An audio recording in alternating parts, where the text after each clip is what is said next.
We're seeing a new scam popping up, and having checked with the hotline just earlier today, more calls are coming in. On this one, it's called the "Can you hear me" scam or the "Yes" scam. Essentially what it is you'll be getting a phone call from someone, and they may identify themselves, they may identify why they're calling, and their question to you is, "Can you hear me?" Or they might say, "This is Joe Schmo. Is this Jeremy Crosby?" And of course, you're not thinking, because it's a pleasant voice, not threatening or aggressive at all, and you answer yes.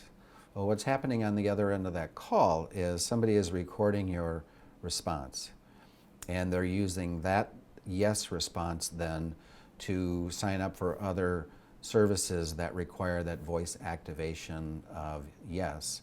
And now you just found yourself the proud owner of a new service of some sort that might end up on your telephone bill or some other statement that you're going to be questioning. You could also be getting a call back in a relatively short period of time from somebody saying, "By the way, you need to pay up. You just entered into an agreement for this particular service, and we want your information so that we can get paid for this." And of course, you're going to question that because you don't recall signing up for anything, and then they'll play back your yes recorded, and it's in your voice. Our hotline staff has been fielding calls for the last 3 weeks. We've received 65 complaints from consumers, and of these calls, 78% said yes. So what we're trying to do right now is to get additional information if people are looking at whether it's their phone statements or their credit card statements, and they see some unusual activity, to find out whether or not these yes responses did in fact turn into some type of a scam and action.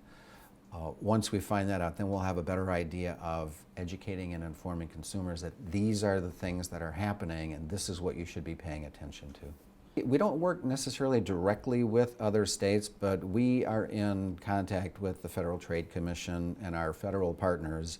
And so they're fielding information from all over the country and making sure that everybody is as educated and informed as possible as to the full breadth and scope of a particular scam. But in other parts of the division, yeah, we do communicate with our colleagues in other states so that they know what's happening over here, or we know what's happening over there.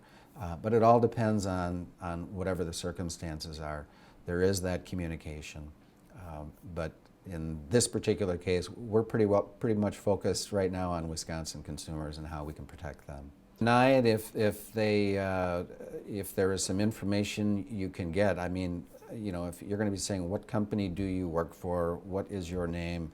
Something very innocuous that definitely doesn't include saying the name or saying the word yes, but to give us a call at DADCAP and file a complaint so that we can follow up on that on your behalf. You want to get as much information as you can for us to be able to try and track down whoever these people are. Or if nothing else, make sure that you know what it was that service was that they presumably signed you up for. And that way then you can alert, because you're going to also want to alert whether it's your credit card company, because if they're using that information as a way of paying for this, or your banks, you're going to want to make sure that you're notifying these people so that these unauthorized charges don't end up going through.